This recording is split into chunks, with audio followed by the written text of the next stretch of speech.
जंग किसी भी मुल्क के लिए आसान नहीं, यह कहानी हर तरफ की है। नमस्कार, राज की बात में आप सभी का स्वागत है। आपके साथ मैं हूं राज ठाकुर। आज बात होगी इजराइल फिलिस्तीन के बीच चल रही जंग की, जो समय के साथ और भीषण होती जा रही है। इजराइल और फिलिस्तीन के बीच यूं तो कभी भी शांतिपूर्ण माहौल नहीं रहा, लेकिन अब हालात बद से बदतर हो चुके हैं। आज के राज की बात में हम आपको आसान शब्दों में समझाएंगे कि इजराइल हमास जंग में कितनी मौतें हो चुकी है, इजराइल फिलिस्तीन के बीच पूरा विवाद क्या है, अमेरिका ने सीरिया पर क्यों हमला किया, ईरान ने अमेरिका को क्या धमकी दी, कतर में भारतीयों को दी गई सजाए मौत का इजराइल कनेक्शन क्या है, हिजबुल्लाह इस युद्ध में क्यों कूदा। ये तमाम बातें आपको जानने के लिए मिलेगी अगले आधे घंटे के दौरान, तो कहीं मत जाइए, बने रहे हमारे साथ।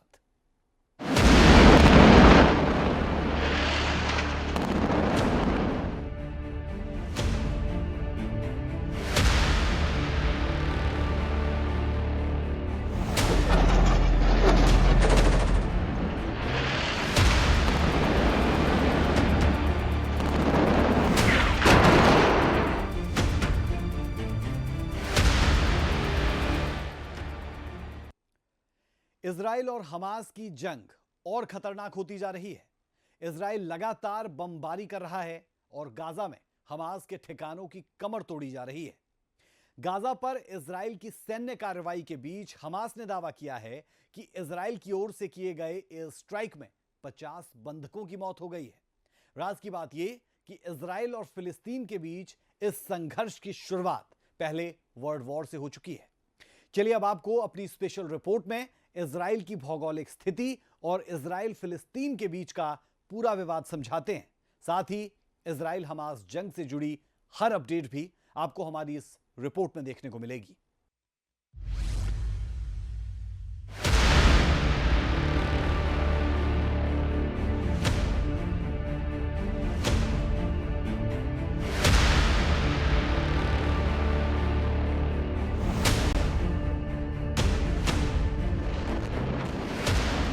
हमास इजराइल युद्ध को 20 दिन से ज्यादा पूरे हो चुके हैं, लेकिन इसके थमने के आसार नजर नहीं आ रहे हैं। 7 अक्टूबर को हमास के रॉकेट हमले के बाद से इजरायली सेना ने गाजा पट्टी पर अपने हवाई हमले तेज कर दिए हैं। लगातार इजराइल की ओर से हवाई हमले किए जा रहे हैं। गाजा में हर तरफ खूनी मंजर देखने को मिल रहा है। कफन में लपेटे बच्चों को लेकर मां बाप रोते बिलखते नजर आ रहे हैं। लोगों को खाने पीने के लिए कड़ी मशक्कत करनी पड़ रही है। गाजा पर इजरायली बमबारी में 3 हफ्तों से कम समय में लगभग 2913 बच्चों समेत 7028 फिलिस्तीनियों की जान चली गई है। वहीं हमास के हमले में अब तक 1400 इजरायलियों की मौत हो चुकी है।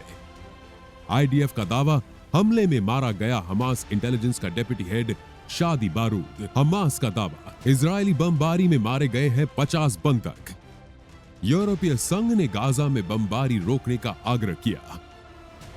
ऐसे में सवाल उठा कि आखिर हमास ने इजराइल पर हमला क्यों किया। हालांकि इन दोनों देशों के बीच जंग कोई नई बात नहीं है। आंकड़े बताते हैं कि जब जब हमास ने हमला किया है तो ज्यादा नुकसान उन्हें ही उठाना पड़ा है। सबसे पहले हम इसकी भूगोलीय स्थिति के बारे में समझते हैं। दरअसल इजराइल के पूर्वी और दक्षिण पश्चिम हिस्सों में 2 अलग अलग क्षेत्र मौजूद हैं। पूर्वी हिस्से में वेस्ट बैंक और दक्षिण पश्चिम हिस्से में एक पट्टी है जिसे गाजा पट्टी के तौर पर जाना जाता है। वेस्ट बैंक और गाजा पट्टी को ही फिलिस्तीन माना जाता है। हालांकि वेस्ट बैंक में फिलिस्तीन नेशनल अथॉरिटी सरकार चलाती है। गाजा पट्टी पर हमास का कब्जा है, जो इजरायली विरोधी एक चरमपंथी संगठन है। I think this 37 kilometers by few kilometers wide, तो 37 किलोमीटर क्या होता है, हाफ ऑफ ए लंदन कहते हैं, उतना है ये। और उसके अंदर 23 लाख लोग क्रैम्ड अप किए हुए हैं, मतलब जिनकी मतलब वहाँ पे रहना है।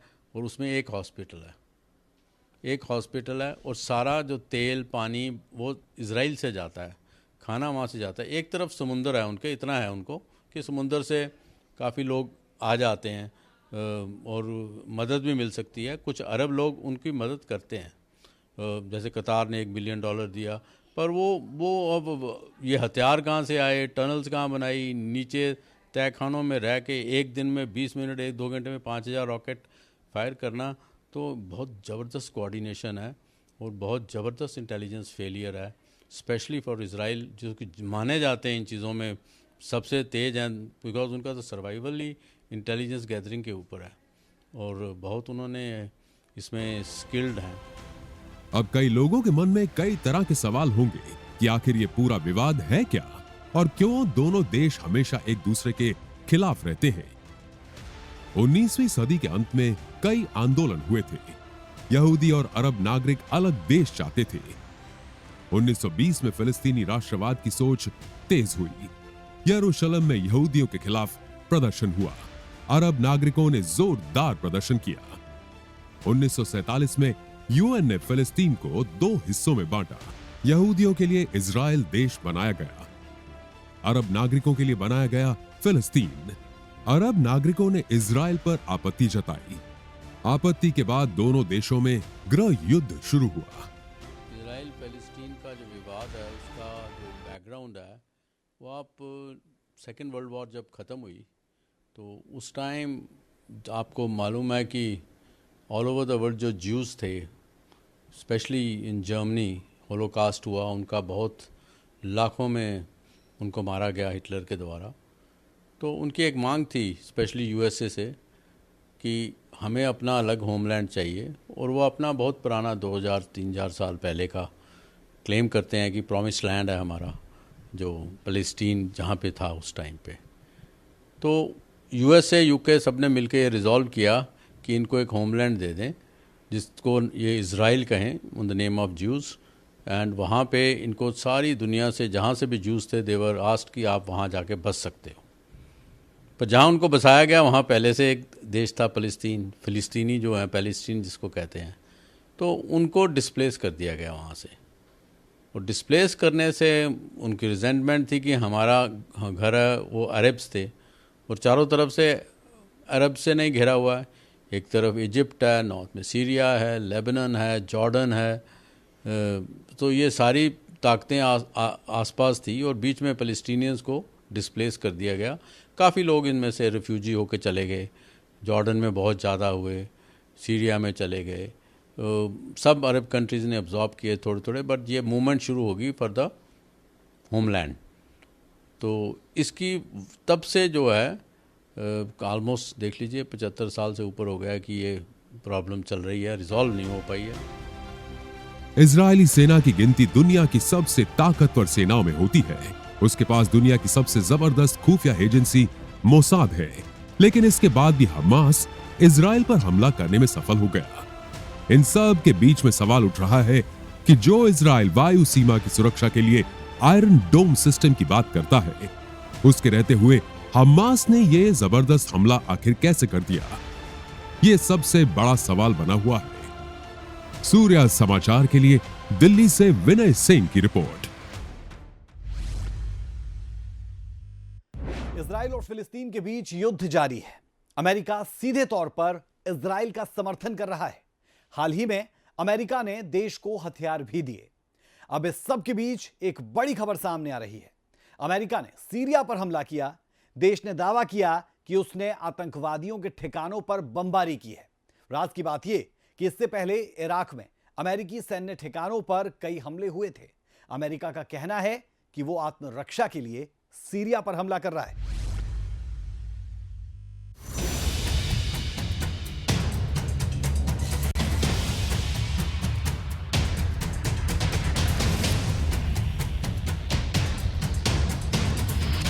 अमेरिका ने लिया हमले का बदला। सीरिया इराक पर बरसाए बम। ईरान को दिया बड़ा संदेश। इजराइल हमास युद्ध के बीच अमेरिका ने सीरिया में बड़ी एयर स्ट्राइक की। अमेरिकी सेना ने ईरान समर्थित हथियार बंद समूह के ठिकानों को निशाना बनाया है। अमेरिकी सेना ने 27 अक्टूबर तड़के पूर्वी सीरिया में ईरान के रेवोल्यूशनरी गार्ड कॉर्प्स से जुड़े 2 स्थानों पर हवाई हमले शुरू किए, जो पिछले हफ्ते की शुरुआत में क्षेत्र में अमेरिकी ठिकानों और कर्मियों के खिलाफ ड्रोन और मिसाइल हमलों के जवाब में था। बता दें कि युद्ध के बीच मिडिल ईस्ट स्थित अमेरिकी सैन्य ठिकानों पर बीते दिनों कई रॉकेट मिसाइल हमले हुए हैं। अमेरिकी राष्ट्रपति जो बाइडेन के आदेश पर अमेरिकी सेना ने इस ऑपरेशन को अंजाम दिया है। सीरिया से लेकर इराक तक में अमेरिकी सैन्य ठिकानों पर हमले किए गए थे। जब अमेरिकी सेना के ठिकानों पर ईरान समर्थित इन आतंकियों ने हमला किया तो हमले के दौरान शेल्टर लेते समय एक अमेरिकी ठेकेदार की हार्ट अटैक से मौत हो गई। साथ ही इस हमले में 21 अमेरिकी सैनिक मामूली रूप से घायल हो गए थे। हालांकि अभी वह वापस ड्यूटी पर लौट आए हैं। अमेरिका ने अपने सैनिकों की सुरक्षा के लिए और भी कई कदम उठाए हैं। इसमें सैन्य गश्त बढ़ाना, आर्मी बेस तक पहुंचने पर प्रतिबंध लगाना, ड्रोन और बाकी तरीकों से निगरानी बढ़ाना शामिल है। सूर्या समाचार के लिए ब्यूरो रिपोर्ट। पूरी दुनिया की निगाह इजराइल पर है क्योंकि उसने गाजा पट्टी में जमीनी कार्रवाई का मूड बना लिया है। उधर रूस, ईरान इजराइल को किसी भी कीमत पर रोकने के प्रयास में है। इन सब के बीच ईरान के टॉप कमांडर ने इजराइल को अब तक की सबसे बड़ी धमकी दे डाली है। ईरान की यह धमकी ऐसे समय में आई है जब इजराइल बार बार यह संकेत दे रहा है कि उसने गाजा पट्टी में जमीनी कार्रवाई करने का पूरा मन बना लिया है। अब ईरान की इस खुली धमकी के बाद इजराइल का अगला कदम क्या होगा? क्या इजराइल गाजा पट्टी में जमीनी कार्रवाई करेगा या शांति वार्ता के लिए आगे बढ़ेगा या फिर कुछ और रुख इजराइल का यहां से रहने वाला है? ये तमाम पहलू बेहद रोचक। रिपोर्ट देखिए।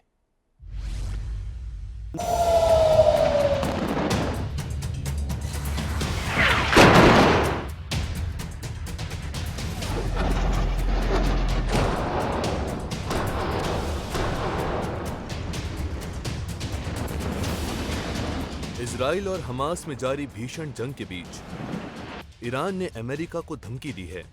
ईरान के विदेश मंत्री हुसैन अमीर अब्दुल्ला हानिया ने कहा कि अगर गाजा में युद्ध जारी रहता है तो अमेरिका को बख्शा नहीं जाएगा। उन्होंने कहा कि हम क्षेत्र में युद्ध नहीं चाहते। अमेरिका शांति और सुरक्षा के लिए काम करे, ना कि लोगों को जंग की आग में झोंकने के लिए। The history of Iranian civilization shows that we have always supported peace and security. But today in New York and the United Nations, I say frankly to the American statesmen who are now managing the genocide in Palestine that we do not welcome to expansion of the war in the region. But I warn, if the genocide in Gaza continues, they will not be spared from this fire. बता दें कि इस जंग में Israel के खिलाफ बयानबाजी को लेकर इससे पहले अमेरिका ने भी ईरान को धमकी दी थी।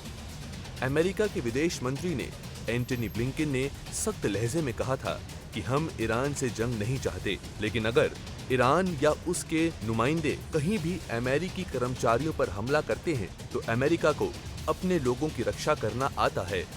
काबिल गौर है कि इजराइल और हमास के बीच 7 अक्टूबर से जंग जारी है, जिसमें अब तक हजारों लोगों की जान जा चुकी है।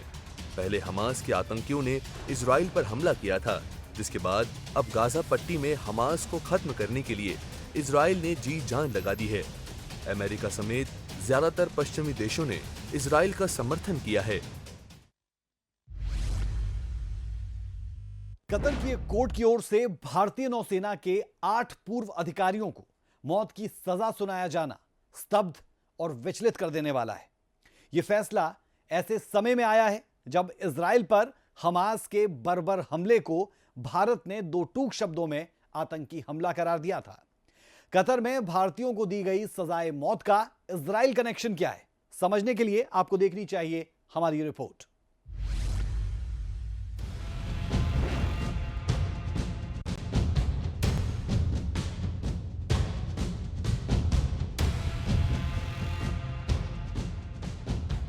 दुश्मनी इजराइल से, बदला भारत से। कतर ने भारतीयों को मौत की सजा क्यों सुनाई? क्या कतर का फैसला सिर्फ एक साजिश? कतर में 8 पूर्व भारतीय सैनिकों को फांसी की सजा सुनाए जाने के बाद पूरा देश हैरान है। हमास जैसे आतंकी संगठन को पनाह देने वाला देश भारत के 8 नौसेना अफसरों को बिना कोई आरोप लगाए बिना किसी सुनवाई के सीधे मौत की सजा सुना रहा है। ये भारतीय अगस्त 2022 से कतर की जेल में बंद हैं। कतर ने अब तक आरोपों को सार्वजनिक नहीं किया है। सभी भारतीय अल दाहरा कंपनी में काम करते थे। कतर अरब दुनिया का ऐसा देश है जो इस्लामी आतंकवाद को बढ़ावा देने के लिए कुख्यात है। ऐसे में पहले हमास के इजराइल पर हमले और बदले में इजराइल का हमास पर बरपता कहर कहीं कतर के इस अप्रत्याशित कदम की वजह तो नहीं है। दूसरी तरफ पाकिस्तान की भूमिका से भी इनकार नहीं किया जा सकता है। कहा जा रहा है कि पाकिस्तानी खुफिया एजेंसी ISI ने ही कतर को भारतीय नागरिकों के खिलाफ उकसाया है। भारत के प्रति पाकिस्तान की नीति और नियत कैसी रही है, इसके सबूत देने की तो जरूरत है ही नहीं। कतर में भारतीयों को सजा सुनाए जाने के बाद भारत ने इस पर कड़ी आपत्ति जताई है। विदेश मंत्रालय ने बयान जारी कर कहा है कि मौत की सजा सुनाने के फैसले से बेहद स्तब्ध हैं। फैसले की विस्तृत जानकारी का इंतजार कर रहे हैं। परिवार के सदस्यों और कानूनी दल के संपर्क में हैं। सभी कानूनी विकल्पों पर विचार कर रहे हैं। कि भारत का तो स्टैंड बड़ा स्ट्रांग रहा है कि टेरर किसी भी किस्म का हो उसके खिलाफ वर्जी है। आप बातचीत से इसको हल करिए, बैठिए आपस में। अगर आप मतलब आप मिलिटेंसी को ही बढ़ावा दे के, टेररिज्म को ही बढ़ावा दे के बोलते हो कि हम, इससे कोई हल तो होने वाला नहीं है। 1000 उन्होंने मार दिए हैं, 1100-1200 इजरायलीज, और 2500 का करीब तो गाज़ा में मार दिए हैं। और गाज़ा तो इज़ अ सिटिंग डक्स, जिसको कहते हैं कि आप ऊपर से जितने मर्जी मारते रहो, सिविलियन मरते रहेंगे बेचारे। 20-22 लाख हैं, आप जितने मर्जी मार दो। पर ये कोई हल है? ये हल नहीं है। ये समझना पड़ेगा, सबको पता भी है। पर अनफॉर्चुनेटली कोई ना कोई, मेरे को लगता है इसका हल ढूंढना पड़ेगा। और उम्मीद बीच में थी 90s में, जैसे मैंने बताया कि हो जाएगा। वो पीस प्राइज़ मिला सब दोनों प्रेसिडेंट और इनके प्राइम मिनिस्टर को, तो फिर भी नहीं हुआ। तो अनफॉर्चुनेट है। और इसके बाद देखो, शायद कोई उनके दिमाग में आए। सब बड़ी ताकतों को बैठ के सोचना पड़ेगा, बिकॉज सबके इसमें स्टेक्स हैं, सबके इसमें इंटरेस्ट हैं। चाहे वो रशिया है, बहुत जूस हैं, रशियन जूस वहाँ पे सेटलर्स हैं, अमेरिकन है, पावरफुल जूश लॉबी, वेस्ट पूरा है, पूरा अरेबिक वर्ल्ड है जो पैलेस्टीनियन को छोड़ नहीं सकता। ऊपर से ओपनली सपोर्ट नहीं कर रहे मिलिटेंसी को, पर अंदर से छोड़ नहीं सकते उनको, बिकॉज वो अरब्स हैं। उनके अपने not only coreligionist but also same ethnic group. तो ये इसलिए बैठ के इनको सोचना पड़ेगा। और आजकल के हालात ऐसे हैं, जैसे हमारे प्राइम मिनिस्टर साहब ने, this is not the time for Wars. बैठ के करना पड़ेगा, बिकॉज इसका एंड नहीं है कोई नहीं। बहरहाल इन अफसरों को कतर ने जासूसी के आरोप में 1 साल से ज्यादा समय से ही वहीं रखा गया था। लेकिन जिस तेजी से कतर ने 8 भारतीय सैनिकों को मौत की सजा सुनाई है, उससे लगता है कि भारत द्वारा इजराइल का सपोर्ट किए जाने के बाद ये कदम उठाया गया है। मामले में इतनी अधिक तेजी दिखाने से भारत सरकार भी हैरान है। इसलिए ऐसा लग रहा है कि कतर ने भारत की ओर से इजराइल का सपोर्ट करने के बाद ये कदम उठाया है। सूर्या समाचार के लिए ब्यूरो रिपोर्ट। एक कहावत आपने सुनी होगी, दुश्मन का दुश्मन दोस्त होता है। इजराइल से ईरान और हिजबुल्ला दोनों की दुश्मनी है, इसीलिए ईरान मदद करता है। अब आप सोच रहे होंगे कि हिजबुल्ला क्या है, ये इजराइल पर क्यों हमलावर है। राज की बात यह कि इसकी स्थापना 1982 में लेबनान पर आक्रमण करने वाली इजरायली सेना से लड़ने के लिए ईरान के रेवोल्यूशनरी गार्ड्स ने की थी। तब से ये इजराइल का कट्टर दुश्मन बना हुआ है। आखिर हिजबुल्ला इस युद्ध में क्यों आया और इसका पूरा इतिहास क्या कहता है, इस रिपोर्ट में आप देखें।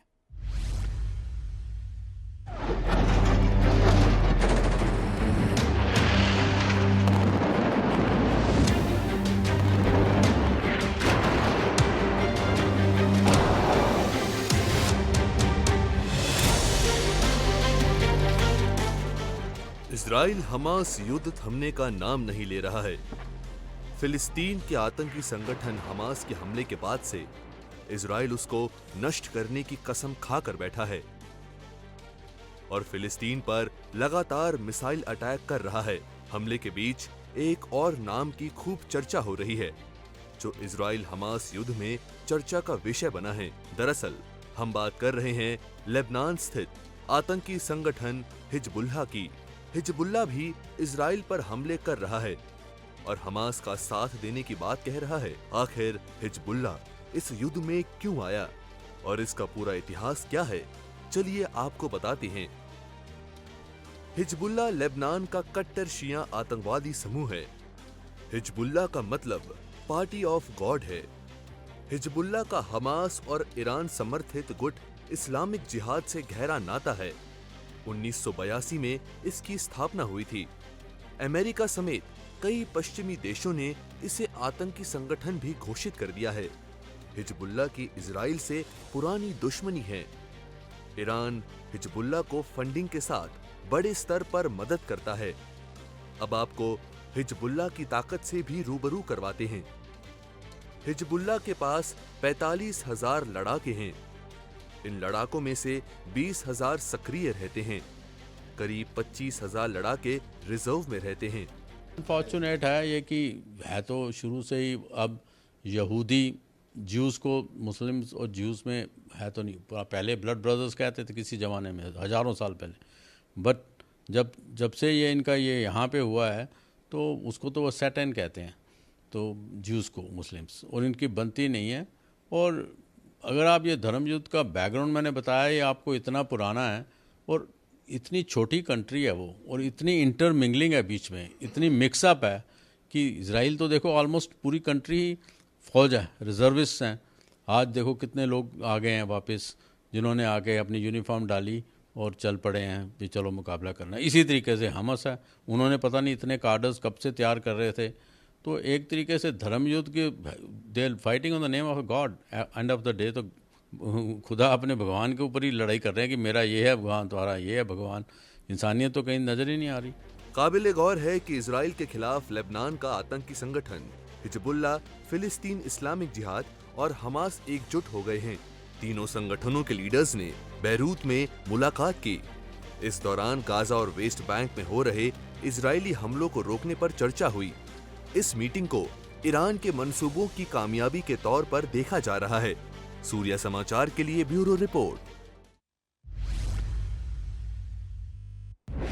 इजराइल जंग की शुरुआत में ही कह चुका था कि उसकी लड़ाई न फिलिस्तीन से है न आम लोगों से, उसकी लड़ाई हमास से है। उसकी लड़ाई उस आतंकी संगठन से है जिसने बच्चों और बुजुर्गों को बंधक बना रखा है। यह भी सच है कि जंग से ना किसी का भला हुआ है और ना ही कभी होगा। इसके अलावा भारत सरकार के सामने इस वक्त सबसे बड़ी चुनौती ये कि वो किस तरह 8 भारतीयों को फांसी के फंदे पर लटकने से बचाता है। ये देखने वाली बात होगी। फिलहाल के लिए राज की बात में इतना ही। कल फिर मिलेंगे एक नए टॉपिक के साथ। अभी के लिए इजाजत दें। नमस्कार।